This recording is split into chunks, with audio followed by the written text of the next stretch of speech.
Welcome to Broadway Corner with Ashley Ha, where you can hear your favorite performers talk about how they got started, their careers, and everything in between.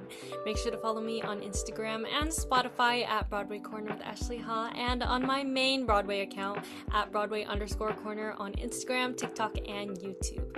Thank you so much for listening. I hope you enjoy. Hi everyone, welcome back to Broadway Corner with Ashley Ha. I am so happy you are here, and today we are wrapping up the Maybe Happy Ending Standby series, talking to a very spectacular standby. The last, but certainly not least, it is Stephen Huynh. Hi Stephen, how are you? Hey, thank you so much for having me. I'm doing great. Yeah, so nice to talk to you. It's your day off right now. It's a Monday, the dark day for Broadway. And so excited to be talking to you. So a little background about Stephen. Stephen is making his Broadway debut with Maybe Happy Ending as the standby for James and Oliver. He is a New York City-based actor originally from Amherst, Ohio. He attended Baldwin Wallace University, earning his Bachelor of Music in Music Theater. Most recently, he was Wendell Porcupine in the Chicago production of Emmett Otter's Jug Band Christmas at the Studebaker Theater. That's quite a long title. And he's It also is. he's also appeared off Broadway in that same show at New Victory Theater. And he's also appeared in shows like Little Shop of Horrors, A Funny Thing Happened on the Way to the Forum, South Pacific. And he may be an actor, but he's also a licensed nail technician, a licensed life insurance broker, and a certified personal trainer. So you are just, an actor, but you also hold many hats, which is amazing. Yes. Yeah. Very jack of all trades. Yes. Well, it's so nice to, finally meet you in this new year. Like, how are you? How's your 2025 going so far? I'm doing great. We're 2 weeks in and things are looking great. Maybe Happy Ending is treating everyone very nicely and we're just here to have a good time and 2025 has been rolling right along and it's so cool that I get to be here and get to kick off the new year with you on this podcast. So thank you so much for having me. Yes, of course. It just maybe Happy Ending has been such an inspirational show, I think, to so many people. It's a very new concept for Broadway, just something that we really haven't seen before. And so it's really exciting just to get to chat with everyone about it. But before we get to all of that, I think we should just talk about you and your journey as an actor, performer. So can you talk a bit about your background, like where you grew up, where you went to school, and just how you discovered theater? Yeah, so I think I had like a weird path of finding theater and performing. And everybody says that, and ultimately it ends up not being weird. But like I like to think that it was a certain amount of specialness to it. But I originally started in middle school as a trumpet player, and that's how I got into arts and music. And I was in band all throughout middle school into high school. And when I was a freshman in high school, I was doing marching band, and one of our trumpet section leaders was like, "Hey, if you have nothing to do after school, once this is over, come to our theater picnic, where it's just like it's for the high school theater company. Come hang out, make some friends, get to know some people, and see if this is interesting to you." And you know, when we're all in like freshmen in high school, we're like, "I need to be cool. I need to have friends. I need to do all these things." And so I went to this theater picnic kind of like with an open mind, but just to see if I can hang out with a new group of people. And ultimately, I fell in love with everybody there, and it was super cool. And so I started theater as a freshman in high school, but I was like, performing's not for me. I can't do that. And I started in sound crew. So I was working backstage, working with audio, miking up the actors, and my sophomore year, I gathered the courage to audition for the first musical that they were doing in a long time, which was Your Good Man, Charlie Brown. And so I made my high school debut as Schroeder in Your Good Man, Charlie Brown, and I've fallen in love with performing, and that's kind of how it came to be. And I've just been doing it since. Um, and so after high school, I took a gap year to um, do community theater and regional theater around the Cleveland area, which is where I'm from, and prepped for college auditions and ultimately went to Baldwin Wallace University. I graduated in 2021 with a Bachelor of Music in Music Theater, it was quite the time graduating during COVID when everything was very shaky and the industry wasn't sure how to bounce back just yet, but we were very eager to do so. And so I graduated in 2021, moved to New York City, and I've been based out here since. And it's been really cool to be living in the city and having the dream be fulfilled with maybe happy ending. Yeah, oh, definitely. That maybe happy ending is the dream for so many people. Um, Yes, and once you get there, it just feels so, so sweet. But as someone who I'm actually in a college theater program right now, I go to Boston Conservatory getting my BFA musical theater, the whole thing. fantastic. Um, where, you went to Baldwin Wallace, which is a very, highly esteemed college for a lot of people. And, what was the thing that you took most from it, from your time there? Maybe one thing that always is in your head whenever you're, out performing or something. Yeah, I think what Baldwin Wallace has taught me really well is to not be afraid of being myself. And like it sounds corny, but like I think college is such a wonderful place to be in that you get to experiment and learn and try all these new things as a performer because it is a safe space to push yourself beyond these boundaries and limits. And if you happen to fall, you have the safety net of the school and the support system there. And so my time in college really taught me to not be afraid of being myself and embracing my imperfections and like know that, it's okay to chase perfection, but it's also not attainable. And so to operate at a high caliber, but know that you're going to make mistakes and live with that is definitely a big takeaway. And just trusting in yourself and your abilities, it's so helpful when you move to New York City, when you're auditioning and you're sending self tapes out into the ether, and you're not sure if any of this is being seen or being appreciated or reviewed or anything like that, and still having the confidence in yourself and your own ability to keep chugging along and to continue to make that groundwork and take those steps forward. So I think that is the number one thing that I took away from school is to trust in my ability and just to keep plugging away and taking one step at a time. Yeah, I love that advice. I think it's important to, trust yourself as a person because you can't escape yourself, obviously. And just know that, the hard work does pay off eventually if you just keep going. So that's, I think, a great thing to take from school and something that, I love to hear. And Yeah. yeah, let's talk about maybe happy endings. So, you've been an actor Yes, let's. for a lot of years and just ever since graduation, just doing the working actor thing. And so what was the experience auditioning? Like where did it come from? How did you hear about it? Did you ask your agent? Just what was the whole process of auditioning? Yeah. So, full disclosure, I've listened to the other episodes with my standby friends, and I'm actually really jealous of how easy they had it when Oh, it came okay. to auditioning for the show. I say that lovingly because like they are so immensely talented, and you've heard from Daniel, Chris, and Hannah that like they booked it off of like one self tape, and they live up to that expectation. I can say fully with 100% from the bottom of my heart that the trust that the company has put in them is fully there and earned and rewarded. And so, to book off of self tapes is a really scary thing. Um, and like that's what I did as well. So when I first heard of Maybe Happy Ending, it was probably around February or March, whenever they announced that Darren and Shell were bringing it to Broadway, and I was like, "Oh, cool! This is very cool." Michael Arden's directing this, so I know it's going to be very good. And I had previously met Michael through working with his husband Andy Mientis for Emmett Otter's Drug Band Christmas in Chicago in December of 2023. And so I had met Michael and I had worked with Michael for the Lost Boys workshop in February.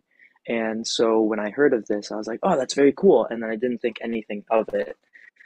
And so then fast forward to May, I received a self-tape appointment for Maybe Happy Ending. And I was like, oh, I recognize this. This is with Darren and Shell, and Michael's directing it. Very cool. And I read, they gave us the script and like some demo recordings. So I was like, I'm gonna be thorough with this one because it seems like a really cool project. And so I read through the script and played the demos along and absolutely fell in love with the show. And I was just like, even if I don't book this and like if I'm not, even if I'm not a part of this, I just want to witness how special it's going to be. And I fully believed in it before I was even a part of it, which was really cool. And so um, I originally taped for it, and for my initial audition, it was to cover Oliver and to cover Gil. And so they wanted two scenes for Oliver and The World Within My Room, and then a jazz standard of any choice for Gil. And so I recorded all of those things, I sent it in, and the following week my agent reached out to me and was like, so casting really loved your tapes. They're still not sure about the whole coverage situation because there's only four of us and we're not sure how many people that they wanted at the time to be standbys. And so they were like, would you be okay with taping for James as well? Just so that they have all the extra um, footage and just so that way they can keep it open. And so I taped for James, which included Where You Belong and another scene where we meet Junso, who is part of the James track. And I submitted that, and it was like the very tail end of May, and then we hear nothing for a whole month. And so like June passes along, and I'm like, man, I felt really good about that tape. Like there are some things where you kind of just know, and Mhm. when you do like good work, and I was like, if when I was taping for the my audition, I was like, I just need to get a call back with Michael, and then like that's all I want for me to say I've succeeded. Like that's it. Just to get a call back to be in the room with Michael again would have been everything. And to go the whole month of June without hearing anything, I was like, oh well, okay. I guess it just wasn't meant to be. And so I had already shifted my mind to like onwards and upwards to the next thing. And then the end of June comes along, and my agent calls me again, and he's like, "Hey, so do you remember Maybe Happy Ending?" And I was like, "Boy, do I! Why? What's up?" And he was like, "Well, casting is still trying to figure this out, but you're heavily in the mix, and they just wanted to see some additional songs of you singing and performing, so we can see like the full scale of your vocal range and what you can do. And so music team is really interested in any other tapes that you would be able to send in." And so my agent and I made a little plan, and I think we ended up submitting, in addition to all of the stuff that I already submitted for the self tape, I had like previous self tapes that I sent in. So it was like Epic 3 from Hades Town, and Enjoy the Trip from Bring It On, and Heartbreaker by Pat Benatar, and Left Behind from Spring Awakening. And then I just wanted to send one more thing, and we were talking about it and strategizing, and he was like, think about like Darren's voice, like this would be covering what Darren does. And so I was really cheeky, and I ended up singing Somewhere Only We Know from Glee, Darren's version, the one that he Yeah. sang. And that was the last thing I taped and submitted for the show. And I didn't hear about it for another week, and I was like, well, I guess that's that. And my agent calls me on July 10th at 4:18 p.m. to let me know that I was making my Broadway debut with Maybe Happy Ending. Oh my gosh, that's perfect. That's a much longer process, I think, than we've been hearing. But again, Yes, but things all through just self tapes. yes, but things always work out if they're supposed to, and so obviously it did in this situation. And the you doing somewhere we know, that's genius, of course. It was so fitting. And the first day we had rehearsal, I told Darren, and he chuckled and was like, "That was a good choice." So I'm glad that he appreciated it. Yeah, no, it definitely was a smart choice. Just knowing, that's kind of what they were looking for in the situation and just, fitting that. But yeah, that's quite an experience of just going through multiple tapes and doing all of the roles it seems like that you possibly could have. But it just seems like, when a thing is right, obviously it does work out. So, it didn't Yeah, pass. absolutely. Yeah, and what was like a moment that spoke to you when you first like read or listened to the show? For me, I think watching the show, the moment that really spoke to me was how to not be alone. That was Oh, like yes. that hit me really hard when I watched it. So what was that moment for you? I think when I was first reading the script, before I even taped, something that stuck out to me so much was the decision for him to,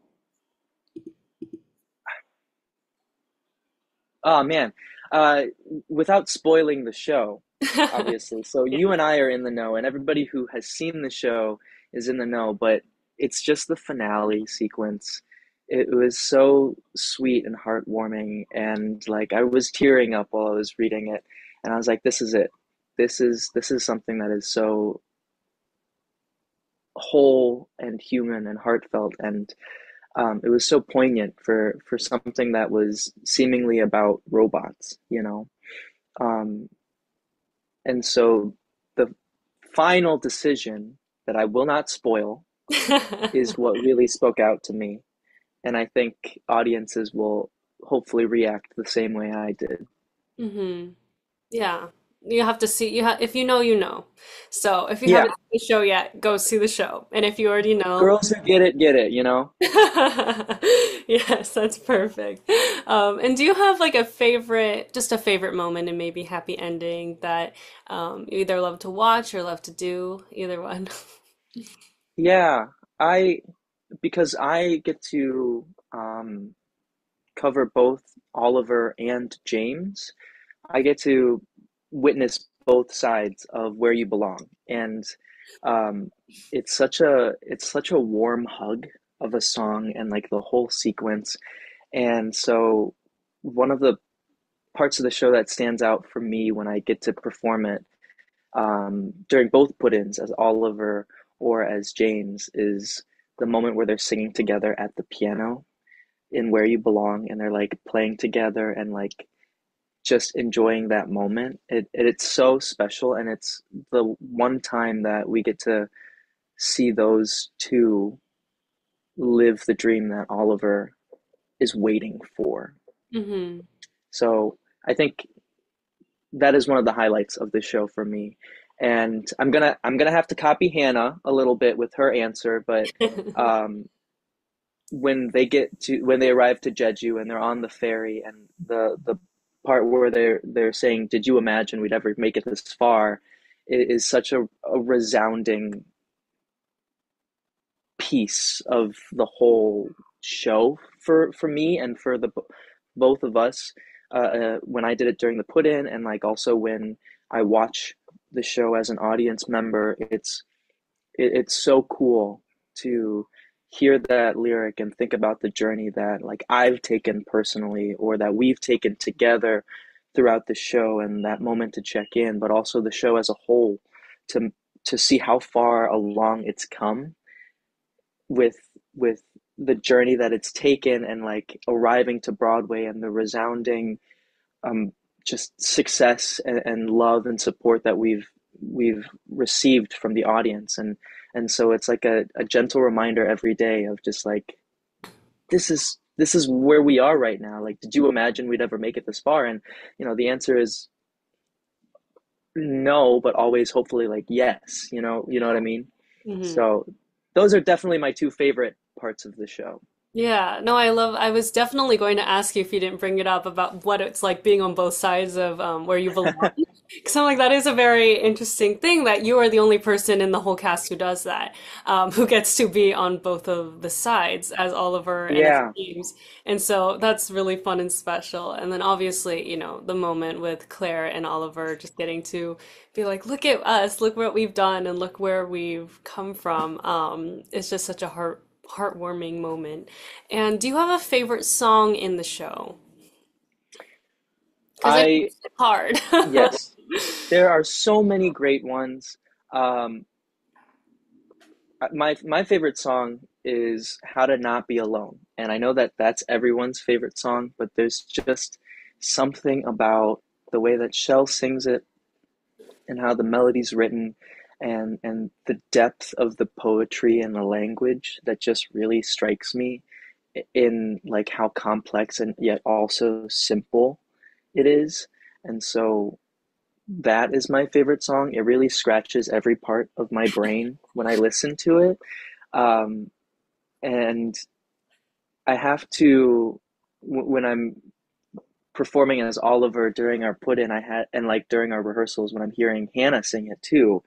And Hannah is also incredible as Claire, and I can't wait for the world to see her go on.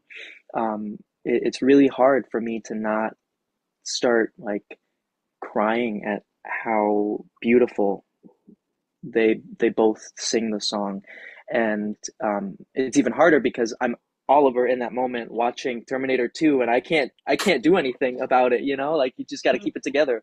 So yeah, that's definitely my favorite song. And then I think because we know that that's everybody's favorite song, I'll give you my second favorite, which is My Little Room Reprise, Hmm. which is near the tail end of the show where um, again, without spoiling it, where they both discover that robots can fall in love and the consequences of being retired and having a shelf life that comes after it. And it's just this beautiful song of the two of them processing that moment and figuring out how could they possibly move forward with the circumstances that they're in. Hmm. Yeah. No, I Yeah. love I love So again, all. if you know, you know. People just have to go see the show if they haven't already because I think, Yeah. it's something not to be missed, definitely. It's just like I love it. I think it's like a perfect show to me at least. Um, Yeah. it's just the best, and I was so happy to finally get to see it. Yeah, I love the show in every way possible. So I also agree it is the perfect show. Yes. And okay, wait a second. My brain is going too fast. But how did maybe Happy Minute come along? Like what was the most fulfilling part of making that series and where did it come from, I guess? Because I remember seeing it and I was like, that's Yeah. something I would do if I was in a show. So Yeah, maybe Happy Minute was something that came up in the middle of tech because I was just being silly and like goofy one day, and I recorded like this little quick vlog snippet of like um, our first invited dress, and like that got a lot of like good response on my story and my Instagram, and I was like, maybe I could make like a video series out of this. And I was taking a lot of inspiration from Hannah because Hannah is our social media queen and she's great with TikToks and Instagram, and so I was really borrowing her confidence. And I was talking about possibly doing like a behind the scenes kind of interview series where you get to know the cast of maybe Happy Ending. And so I brought it up to Darren, and Darren was like, "Yes, this is great. I love that, man." Um, and I'm so mad that I didn't think of it myself. So to make up for that, can I be your first guest?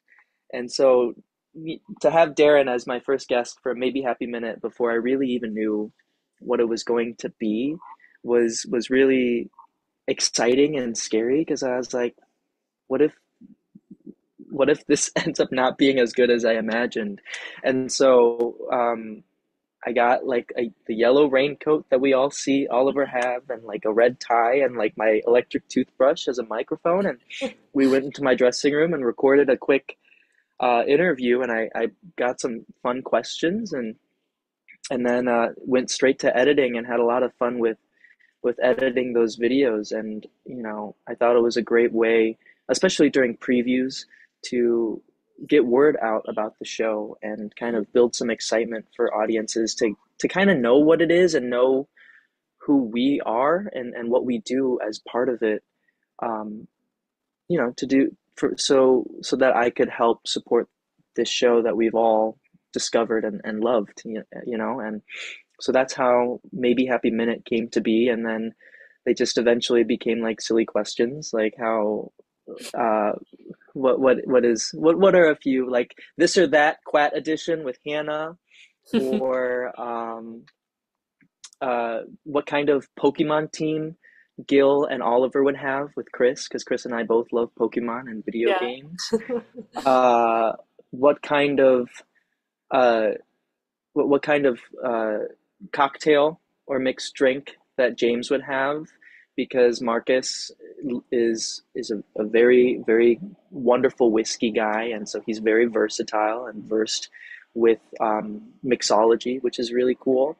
Um, Talk about Woobles with Shell, and getting to share a little bit of Dez's actual discography and what kind of judges on The Voice the characters of the show would be with, which was really fun, and Daniel's favorite places to eat, Yeah, because we Asians love food, you know.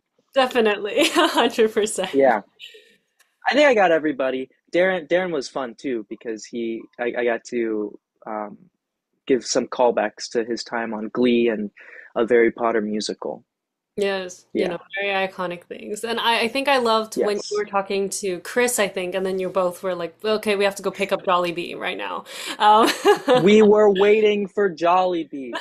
Jollibee was so gracious to cater for us between shows that day, but they were running late. And so we were like, okay, let's just try to knock out this thing before it gets here. And then like right as we finished, Sarah, our stage manager, announced that Jollibee had arrived, and we were like so excited that like we just like knocked over the camera and ran downstairs to get Jollibee. Yes, I mean, to especially again to Asian people, food is everything, and Jollibee is also Yes, everything as well. So, basically. Yeah. yeah, for you guys to have Yeah. like two Filipino people in the cast, Jollibee is obviously going to have to make an appearance at some point. Um, Absolutely. make it a thing for Broadway. And what is it like working with HwaBoon? Oh, HwaBoon. I HwaBoon is just HwaBoon is incomparable. There are there are no words to describe the level of talent and also diva-ness that Hmm. HwaBoon is. And I'm sure you've heard a little bit from Hannah, but um, HwaBoon and I are mending our relationship a little bit after our first put in, Hmm. because the moment where Oliver brings Claire in, I picked up Hannah and walked her into the apartment unit, and we grazed the the table that HwaBoon was resting on, and HwaBoon, I we don't know if it was a pure mistake or if HwaBoon was just mad that he had to be at the put-in, but he really took the dive and made a big mess out of it, and so partially our fault, because things happen at rehearsals and put-ins, but I think he really blew it out of proportion. So um, yeah, but we're on good terms. We're on good terms. We've taken better care of each other since, and it's so gracious that he is able to forgive us for that mishap. Yeah, yeah. So I'm always nervous when it comes to working with Waboon now, because I have like hidden trauma because of it. So um, yeah, yeah. At least, like you said, relationship is on the mend. That's the important thing. And I think they Yeah, posted a video today of like with Claire and Hwaboon's like little rivalry a little bit, and I was like, oh, okay, let's see yeah. what's going on with Hwaboon, the diva. But yeah, just what an important part of the show Hwaboon is, really. Waboon is the anchor of the show. There is no show without Waboon. Hmm. Yeah, I fully Truthfully, agree. I fully agree. It's yeah. Let's see, maybe Tony nomination for Hwaboon. We don't know. Forget the nomination; it's the win. The win, yeah, I Yeah, agree. There's no contest. Yeah, not just, HwaBoon will probably be the most decorated plant of all of Broadway, Absolutely. thus far. Um, Yeah. yeah, but to stop talking about HwaBoon the diva, we'll get back to them at some point. But how did you begin discovering your version of both James and Oliver? Yeah, so, you know, both of those roles have been such fun adventures to go on. And um, when I was auditioning for the show, Oliver really resonated with me. I was like, I'm Oliver. I identify as Oliver. And so the when I was taping, everything felt really natural and like it just felt right. And then when we got to rehearsal, I was really scared because, when you're covering a role, you want to give your version of it, but also stay within the lines of the proper blocking and like the right timing and all of the things that the regular cast do that makes the show tick. And so I remember asking Michael, how closely should I adhere to what's happening? And something that he said on the first day of rehearsal that really resonated with me was to always feel inspired by, but not restricted to what they're doing. And so, taking what Darren and Marcus both do so beautifully and so wonderfully every night and feeling inspired by the choices that they make, but not to feel restricted in that, like, I need to replicate this exactly. And so it's been a fun mixture of bringing my own choices to the role and morphing them with what's happening already on stage.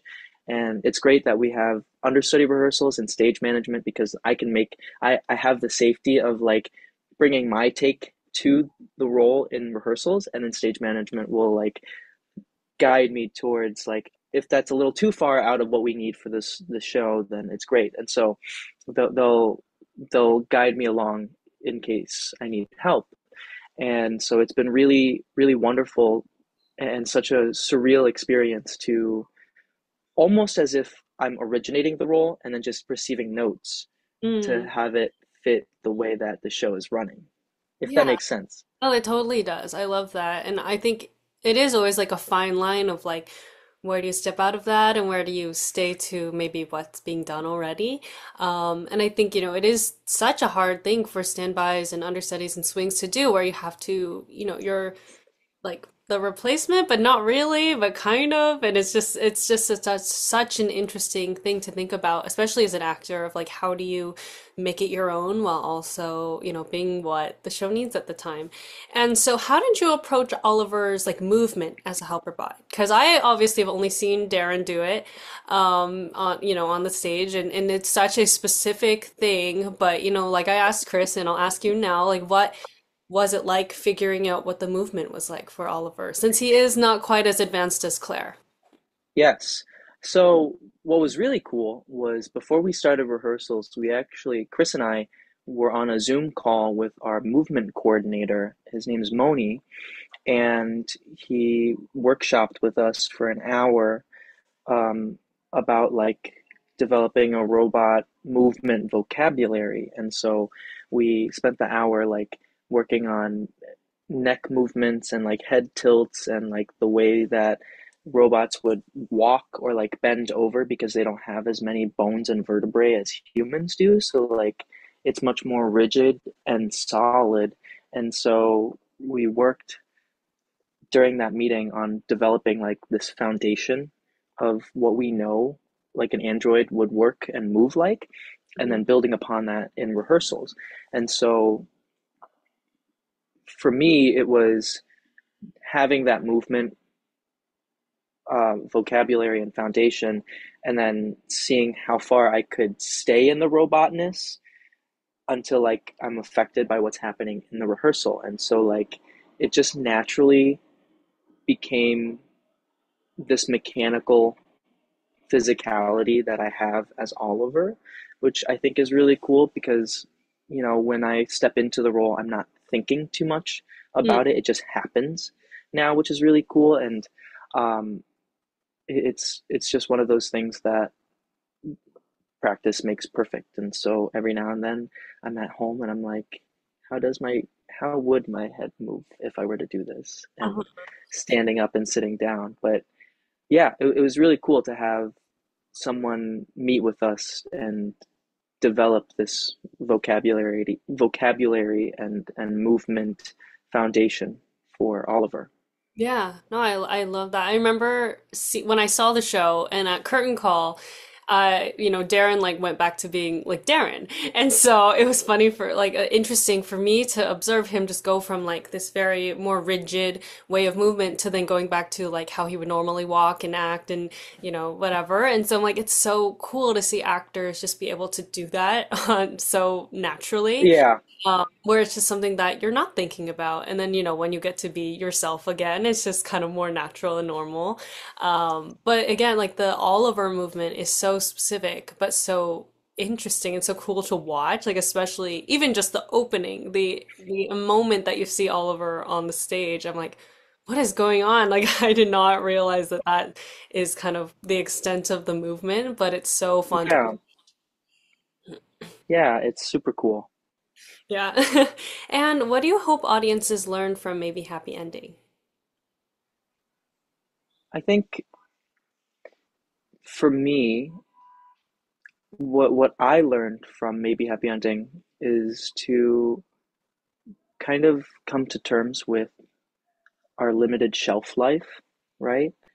And so I'd love for audiences to walk out with like a renewed sense of wonder and love for the world around us and for each other, and recognizing that like our time is limited, and it's what we choose to do with the rest of our time with each other here on earth, things like that, and taking and choosing not to take any moment for granted, and falling in love with like simple human things again, like having like a childlike wonder to the world, like seeing fireflies or listening to a record player, or just the simplest things have such complex and high level of magic in them, and for audiences to see this show and walk out with a renewed sense of awe and wonder to the world is really cool. Hmm. No, I love that. It's again just wanting to experience the world differently because we see what it's like from a robot's perspective, and then how we take that and move into our normal life as non-helper bot beings. Yeah, Yeah. And what does it feel like for you as a Vietnamese American person to be in a room full of other Asian creatives doing this show? it has it has been a dream come true when it comes to being in a room with such incredible artists and people. Um, you know, growing up in northeastern Ohio, like there weren't very many people of color, specifically very many Asian Americans. Mhm. And so I was always used to being the one of like two or potentially three Asians in a community, in a group setting, or in a being. But um, to to be in a room with a majority of Asian Americans is so incredibly special, um, to for me, because I grew up, and when I pursued music theater, I remember seeing Aladdin and was like, that's somebody who looks like me performing. Hmm. I want to do that. I think I can do that. And so now to have everybody in the room be people who look similar as I do and I identify similarly as I do, but not like that specifically. Um, it's surreal, and so to be part of that, and also to be part of the group where hopefully a new generation of actors or Asian Americans can look at us on stage and say, I can do that too is so cool and so extremely special. And so I I think being a part of this company and being with such a warm and welcoming group of incredible Asian American artists is incredibly inspiring Hmm. for me and hopefully for everybody else who sees the show. Hmm. I think you've probably heard me say this, but I'm the one who's being inspired, definitely, with seeing the show Maybe Happy Ending and just seeing something so clearly that is normalized now, more so than it was before, and just being like, it's a story and it just happens to be set in Korea and happens to feature Yeah, Asian performers, and doesn't have to just be about our identities, but is about being human, which I think is the most important thing. And what yeah. does representation mean to you?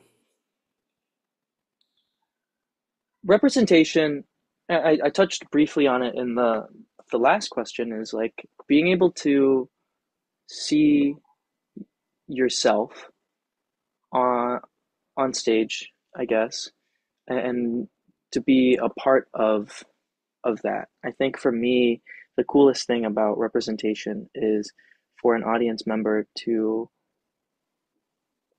find themselves in the person that they're seeing, whether it may be on stage, on TV, in film, um, in a video game. Like, you know, it's such a special thing for people to identify with their favorite characters or things that they can see themselves potentially doing in the future and being inspired by them.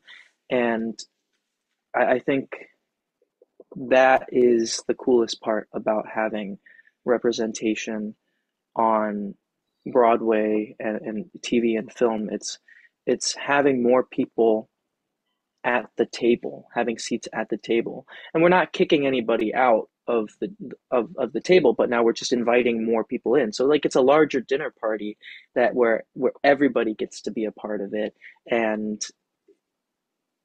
everybody gets to inspire their own new generation of others to join the dinner table later on down the line. Hmm. Yeah, Yeah. no, I love that and I agree. It's not, about excluding others to have our voices seen. It's about inviting everyone to be able to see themselves on stage and know that there's a possibility that that's even possible for them to pursue. And what is your advice Yeah. to those people who will come and see maybe Happy Ending and then have the spark of like, maybe I want to perform? What is your advice to them?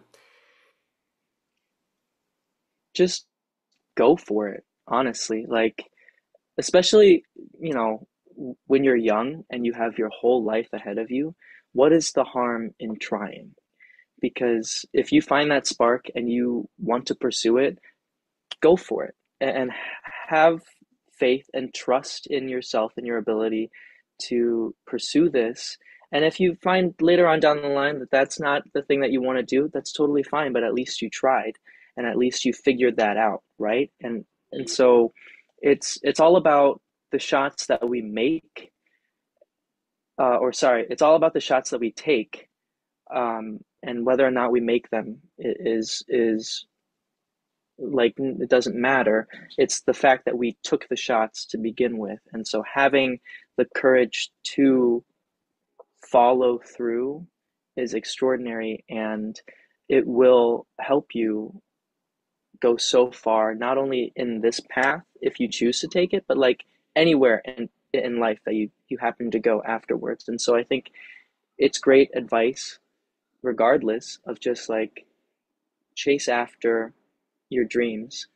And even if you happen to change them later on, you can still keep going. Hmm. Yeah. Yeah, I totally agree. It's about just going for it and trying because what's the harm in Yeah. um Right. Like Shia LaBeouf says in Nike, just do it, yes. you know? Or as Claire says, let's do it. Let's That's do it. it. Yeah, no, it's just go for it if it's something that you really love. And to wrap it up, how can everyone continue to follow you on like social media, whatnot, to keep supporting you and your journey as a performer? Yeah. So number one, buy tickets to Maybe Happy Ending. that's where I currently work on Broadway now. So, as long as we keep supporting the show, I get to continue to be there and live this dream. And it's super cool. And I'm so thankful for all the love and support that everybody has given the show so far. Um, but if you want to support me personally, my Instagram handle is Huynh underscore ing. So S my last name underscore ing. I made it up in middle school because it's Huyning, so it's like Stephen Huyning. Anyway, um, but that's my Instagram. I fear that TikTok may not be around much longer, but the handle Well, is the we will same. see. We will see. But those are my two social media thingies. Yes. Well, thank you so much, Stephen, for being on the pod and, helping us wrap up this Super Standby series. I did not expect Absolutely. doing all four of the interviews, but I'm so glad I did. You guys are all so incredible, and it's been amazing getting to just chat with all of you. Thank you to everyone listening. Please make sure to follow Stephen and continue to support Maybe Happy Ending because this is a show you're not going to want to miss. But thanks so much for listening to Broadway Corner with Ashley Ha. Bye. You've been listening to Broadway Corner with Ashley Ha. Thank you so much for tuning in. I'll see you next time.